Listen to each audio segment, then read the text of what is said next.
Hey everybody, welcome to another edition of Cooking at My Place with myself, Chef Jason Gibbons. Alright, welcome back. It's been a little bit of a hiatus since my last video.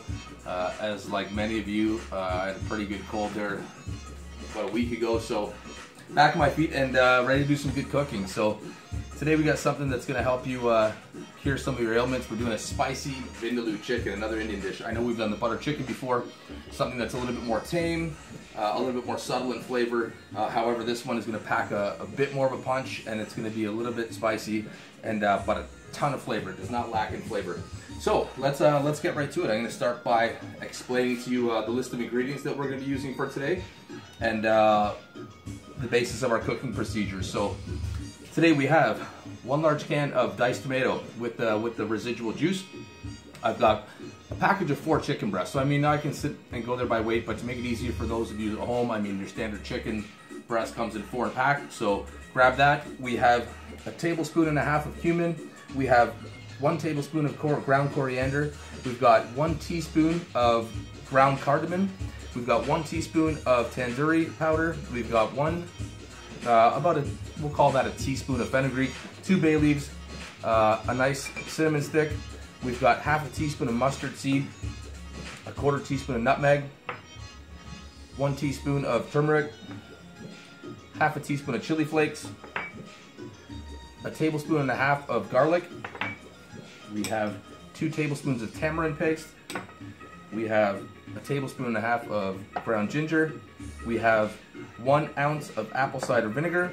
We have 2 medium-sized onions. We've got a couple of fresh limes and some salt and pepper to season.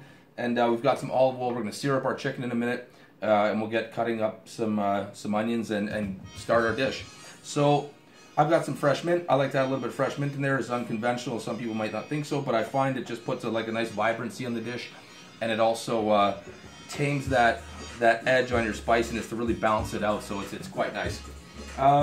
So first and foremost, you want to start by cutting up your chicken breast. So you want about 1-inch cubes, and you're going to sear that up on high heat. Just want to brown your chicken to get that dish started, and then we're going to take that chicken and set it aside and get our sauce going, and then we'll add that chicken back into our pot and we'll simmer that down.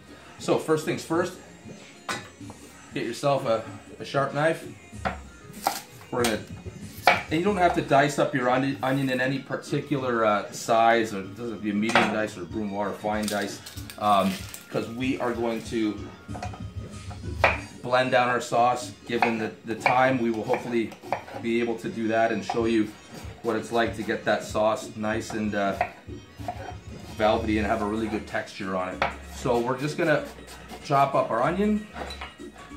Get 1 more onion here. Onion, garlic, and ginger are pretty fundamental ingredients to many of your major Indian dishes, whether you're doing a tikka masala, a vindaloo, a butter chicken, and I mean, mind you that a lot of Indian dishes are quite regional too, so they vary in different ingredients and cooking procedures from place to place.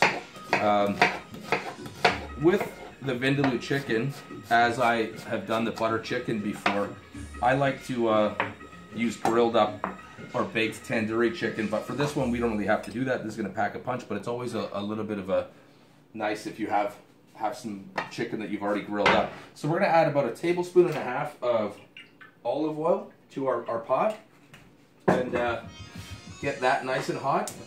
Also, this dish is going to be served with basmati rice, so a straight 2-to-1. Oh, the onions are starting to do my eyes. I'm crying. This is so beautiful. Basmati 2-to-1. So I'm just putting about a tablespoon of butter, half a teaspoon of salt, 4 cups, pardon me, of water, and 2 cups of basmati rice. You can start that on high, bring it to a boil, simmer that down medium low, and let that go for about 15 minutes. Fluff it with a fork. Pretty standard. So we've got our oil heating up in the pot here. We're gonna brown off our chicken, and then we'll get to our onions. So we've got that diced up 1-inch 4 chicken breast that we have. Get yourself a wooden spoon or a spatula, and you can hear that chicken sizzling up nice. One thing about chicken, like sometimes you get a little bit over excited to like stir that pot. The chicken will release on its own. Meat, when you brown it up in a pan, when you have that on medium-high heat and that oil, like sometimes you'll drop that meat in and it immediately wants to stick to the pan. Be patient with it, put it on high, then turn it down to medium, and let the meat release itself. It'll naturally want to release itself from the pan, so you don't shred your chicken up. So you want to have that nice forms of chicken chunks in your dish. So we're just going to let that chicken brown up a little bit, and like I said, we're going to be removing that from the pan because we're going to make a lovely sauce that we're going to put that chicken back into and let that simmer down for a little while and soften up that chicken and let those flavors really start to come out. I've got here some ghost pepper sauce. These are peppers that I grew in my garden, and I made the sauce. It's pretty dangerous stuff. I like things really hot, so I'm going to add a little bit of this to my Vindaloo and see if I make it. Also, going to grab myself a fresh cutting board. While your chicken's browning up, like, you know, you can conserve some time and steps. We'll pull some of our mint leaves off so that when we want to add that to our sauce, and we're going to reserve a little bit of this mint for garnish as well.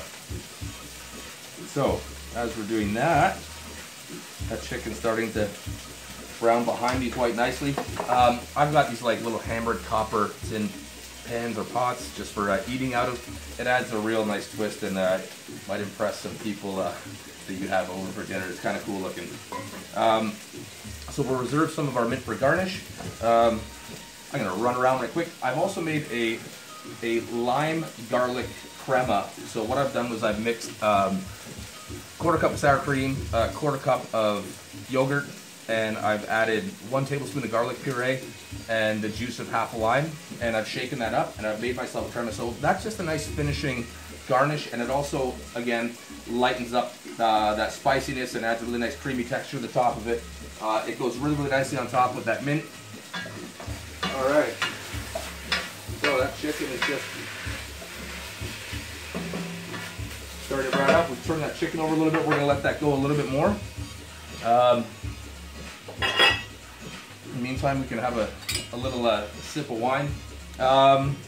Any kind of pairing. I mean, Vindaloo is spicy, so I mean, you can put yourself with something a little bit of a lighter sweet edge type wine, maybe a Cab Merlot, or I wouldn't get into anything too dry and too spicy. I mean, you don't want to hit one with the same thing as a spicy dish with a spicy or peppery wine. You want something like nice, soft, sweet cherry notes, very fruity. It'll really complement this dish. Or, as always, a really nice, cool, crisp lager. Vindaloo is something you do any time of the year. I mean, you know, it's wintertime. Everybody's got a little bit of cabin fever, I know, so you want to just be inside, and no better time to cook and experiment and have fun in the kitchen than this time of year, especially. They say, is it the second Monday in January, pardon me, that is the most blue, depressing day of the month. But I can see we've already all made it through past then. All right, so I've lightly browned off that chicken. I've got a pan reserved here, like a little ceramic bowl or a stainless steel bowl, what have you. And we're going to get a oven mitts. You don't want to burn your hands off. And we're just going to put that chicken aside. So we put our chicken aside. Now we're going to place that pot back on the stove, and we're going to bring that up to a high heat again. And you're probably going to need about another tablespoon of olive oil. And let that heat up. So while that's heating up, now we're going to go to the point of adding our onions. We're going to sweat our onions down, just get those a little bit translucent and softened up. We will add our diced tomato, and we'll add the majority of our spices. One thing that I want to emphasize with this Vindaloo chicken dish, as with a lot of Indian food, you're using coarse raw spices like a cinnamon stick. I'm going to add the cinnamon stick into our sauce as it's simmering down, along with a little bit of bay leaf. Bay leaf is, again, something that's not traditionally added, but I'd like to vary some dishes and put my own touch on. So I'm going to cut that cinnamon stick in two.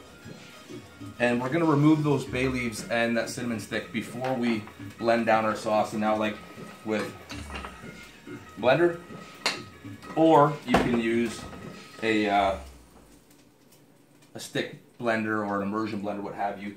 So let's add our onion.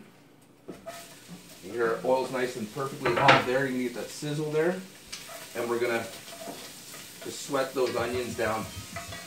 My rice is already going here in the background. I like to start that before anything because it's gonna be about 20 minutes before that rice is perfectly where I want it. So these onions will just cook down for a few minutes, and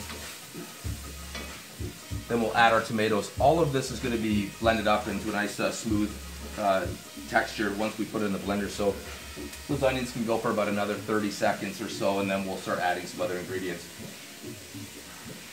With a lot of Indian cuisine, I mean, you can really take it a step further for some more advanced cooking and toast some of your whole spices and get mortar them down and really take it to a different level. However, I'm trying to make this a little bit more practical for the at-home cook. And all these spices you can pretty much get at your local bulk spice store, or you can go to like your traditional Indian grocer and find a lot of these spices. Once again, as always, if you have any trouble, you have any interest in finding some of these things that you are having difficulty with, inbox me, send me a message on my channel, Cooking at My Place, leave a comment, and I promise you that I'll get to you and help you with that. One of my videos was pulled from YouTube or something like that for, I think, copyright. I should have been using somebody else's music without permission. But it was the shawarma dish. For those of you that want that, I will do my best to get you the recipe. There's still the home video that's not YouTube connected that's on my Facebook wall, so check that out. Let's go ahead and add that. This is like an 800 ml can of tomatoes. We're going to add that in there. We're going to keep our heat on high. And we'll let that go for another minute or so. Get that going. We're going to add our apple cider vinegar. You can use any kind of vinegar. Use a white vinegar, whatever blows your hair back, whatever makes it happy. Vinegar is vinegar, but as well, some of them are a little bit more mild, some a little bit more of a zing to them, and some are a little bit more tart. But I like apple cider because it has a bit of a sweeter, nicer flavor, and it's a little bit more nice with most dishes that you require vinegar. So I'm going to put my cinnamon stick in there.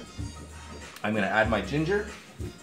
And we're just going to go ahead and start adding everything. Our tamarind paste.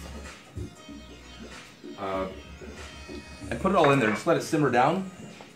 We've got our paprika. We've got our chili powder. And we've got our cumin. We have our coriander. We've got our cardamom, tandoori powder. Oh shit in this, eh? That's crazy. Fenugreek seeds. We're going to add our turmeric. We're going to add our nutmeg. And nutmeg is not something that's traditionally in there, but I find it brings out a little bit of a nice flavor profile. And adds a little depth to the dish. I mean, you don't need a lot because it is a very pungent spice. So we're going to add that chopped up mint. Add our bay leaves. And remember, we're going to be removing those cinnamon sticks and those bay leaves. We don't want to blend those up into our blender. It'll throw it off quite significantly. I've got half a teaspoon of chili flakes. You can add as much or less as you want to really amp that dish up and get it as spicy as you want. But I mean, different strokes for different folks, right? So I'm going to squeeze half a lime juice in there. This is starting to come to like a bit of a rolling boil here, and looking good. It all depends on how long you want to let this simmer for. Once again, you do not want to let this boil. You want to have that on a light simmer once you add your chicken back and we blended down our sauce. Reason being is, as I've explained before in previous videos, you do not want that chicken to start shredding and falling apart. Like it's like when you've overcooked beef in a beef stew at home, you're like, well, why does it look like shredded beef barbacoa all of a sudden? It doesn't hold its rigidity. That's always a difficult part in cooking, is getting yourself to understand and know your cooking times. It's just about paying attention to your dish and checking it and getting a fork and seeing where it's at. I mean, keep tasting as you're going. Don't just sit back and let the dish go. I mean, cooking does take babysitting with some dishes, unless you're like one of those Instapot or slow cooker geniuses. I don't do a lot of slow cooker cooking, but I do enjoy it if it's during like we might be on a fishing trip or camping or something like that, where you just don't have time to look at something, or when you go to work. But that's a whole different bag of chips. So this is simmering on nicely. The color looks beautiful. So I'll give you a little peek at how that's starting to look. Get another oven mitt so I don't burn my hands off. So this is just rolling, and you can see that that's beautiful color. It's a nice deep red color, and it smells fantastic. I've got 2 cups of chicken stock here. Usually like your standard chicken bouillon cubes, you can use 1 cube per 1 cup of hot water. Stir that down, and that's generally the right ratio. I'm going to add half of that and let that reduce down a little bit, and draw some of the moisture and let those flavors really start to come out. We can have a, oh, cheers, thank you. We can have a sip of wine in the meantime. And this is a nice dish too. I mean, a lot of people, spicy food isn't for everyone. You can make this dish and tame it down a touch. Just, you know, moderate your spices. Don't be afraid to try it, just because I've emphasized the fact that it's very spicy and very hot. You can have fun with it and play with it. But, sorry, I gotta turn this up a notch. This is a pepper sauce that I made in my garden. It's got Naga Vipers, ghost chilies. It's got Devil's Tongue, Carolina Reapers, and shit, I don't know what else in this. It's lethal. So I hope anybody that inboxes me and says, can I have a bowl of this, or can you reserve me some, can you save me some? You know what you're getting into, huh? Alright, I've got 1 teaspoon of that in there, and hope I make it to work on Monday. And we've got some nice naan bread. With the naan, you can buy that at your typical grocery store, anywhere around your local area. I like to just put the oven on about 300 and put it in there for like about 5 minutes, just where it softens up and it's very pliable, and you can just tear it, and it's really great to mop that sauce up, or like just make yourself little bite-sized morsels with that curry on there. So this is starting to look quite nice, and it's starting to smell absolutely fantastic. So for the time restraint, as always, because I don't want to sit here and make you a 30-minute video, we're gonna remove the cinnamon sticks and the bay leaf. I'm gonna blend it. I will put those back in when I simmer this down a little bit later on, and I will send everybody the presented final product and let you know how that's going. So we've got the basis of this dish covered. I've given you the idea of how you're gonna get this started and get this going.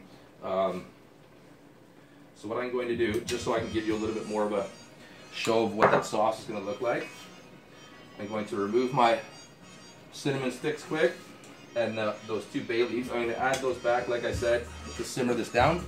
We are going to get our blender, or you can use, like I said, a wand blender, immersion blender, stick blender, whatever you want to call it. Where the shit did I put my oven mitts? Oh, there we go. Alright, so I'm going to turn that down a little bit, and hopefully without making a horrible mess, pour this inside the blender, and we'll be back in business. So I'm going to pour this into my blender, and that's very hot, so as always, be very careful. And I don't want anybody to burn themselves. I mean, not everybody's an at-home proficient cook or experienced with doing a lot of dishes like this, so put that back in the stove, turn that down to low. We're going to put the lid on our blender. Give that a hit.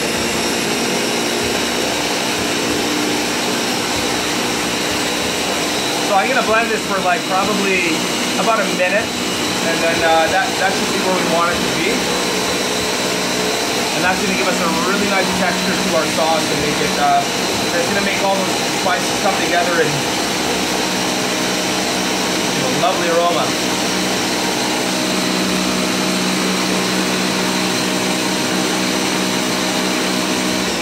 Yeah, we're not making like margaritas or something.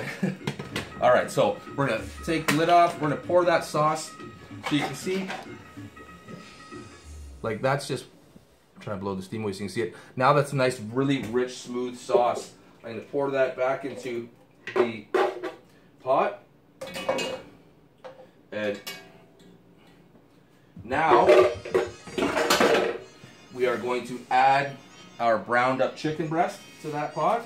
All those lovely juices that have come out of our chicken while we're letting it rest. And all right, that's looking good. So we're gonna give that a stir. I'm gonna add back that bay leaf and cinnamon to let those flavors come out, because that will take some time to simmer. Now I'm going to simmer this dish down for about 15 to 20 minutes on like just a touch above low, just so it's just a bit of a rolling simmer. And you want to give that a light stir every few minutes. You don't want your sauce to scorch in the bottom, and you don't want your chicken to stick to the bottom. So your dish comes out really nice. So actually that's not that hot, I can hold that. So you can see that how nice and smooth that sauce is now. We'll clean up the edges of our pot, and we don't really want to reduce that sauce down anymore. We just want to let it simmer and let those lovely flavors come out. So heat up your naan. Your rice is pretty much done here now. You can see that our basmati's nice. We're going to fluff that there, and that's the way we want our rice to be. And I'm going to let this simmer like I said. We'll put the lid on, and I'll watch that for the remainder of the next 15-20 minutes. And all of you that want to see the finished product, I will post it on my Facebook wall, and it will also be the image for the video on my YouTube channel, Cooking at My Place. So thanks everybody for watching, and if you once again touch back before I sign off, I still got, remember, about 3/4 of a cup of chicken stock. If you cook the lid off and you want to let that sauce come together, reduce it down, and you find, or maybe it's just not enough liquid in there, just add a few tablespoons at a time of your chicken stock to bring it to the consistency. You want your sauce to be a little bit loose, but not too thick and not too runny. Somewhere right in between, like the consistency of a stew or your traditional curry, or like the butter chicken we've made before. So thanks everybody. Have fun. Have a great weekend, and I appreciate everybody tuning in as always. Look for me next week. I'm going to do something fun. Send your suggestions. Anybody that has recipes they might want to see me try or do, or maybe they might want to get a different take on, send them to me in my inbox or on my wall in the comment section on the YouTube channel, Cooking at My Place. So thanks. Have a good weekend again, and take care. Thanks for tuning in. Bye.